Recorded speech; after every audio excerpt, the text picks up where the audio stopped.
let's say you're socially anxious. Okay, so what happens when you're socially anxious? You go to a party, your heart's beating. Why? The party is a monster. Why? Because it's judging you. And it's judging you, it's putting you low down the dominance hierarchy, because that's what a negative judgment is. And that interferes with your sexual success. And that means that you're being harshly evaluated by nature itself.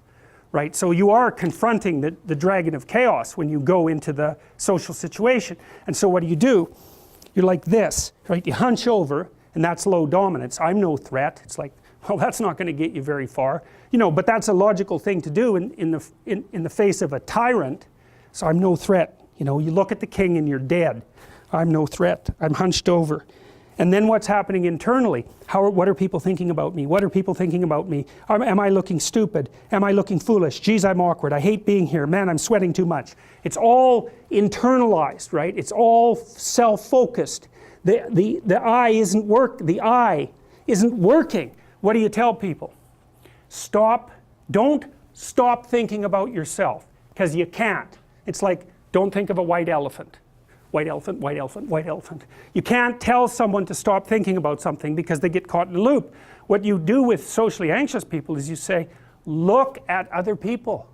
Look at them, right? Why? Because if you look at them, you can tell what they're thinking. And then unless you're terribly socialized, and some people are. Some people have no social skills, and so the reason they can't go to a party is because they don't even know how to introduce themselves. Like no one ever taught them how to behave. And so they're really good candidates for behavior therapy, because you walk them through the process of how you actually manifest the procedures that are associated with social acceptability. But most people aren't like that. They have the ability. So if they're really introverted and high in neuroticism, they can usually talk quite well to someone one-on-one. Why? Because they look at them. Well, if I look at you, it's another thing to do if you're ever speaking to a group of people. Never speak to the group of people. That doesn't exist. You talk to individuals, and then they reflect for you the entire group, because they're all entrained. So you look at one person, they broadcast to you what everyone's thinking, and you know how to talk to one person. So it's easy.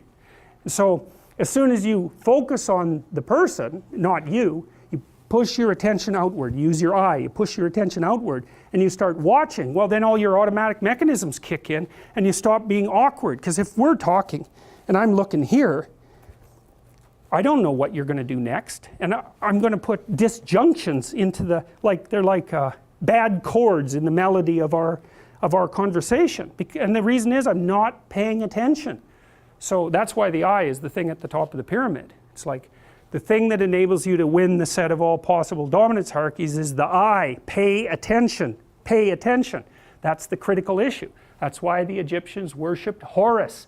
That's why Horus was the thing that rescued Osiris from the depths. It's the capacity to pay attention. What do you pay attention to most? What your right hemisphere signals as anomalous. It attracts your attention. It's like, this isn't going quite right. I'm not looking at that. Wrong. That's what you look at. That's what you look at. What's not going right. Because that's the terrible monster that might eat you, but it's also the place you get all the information.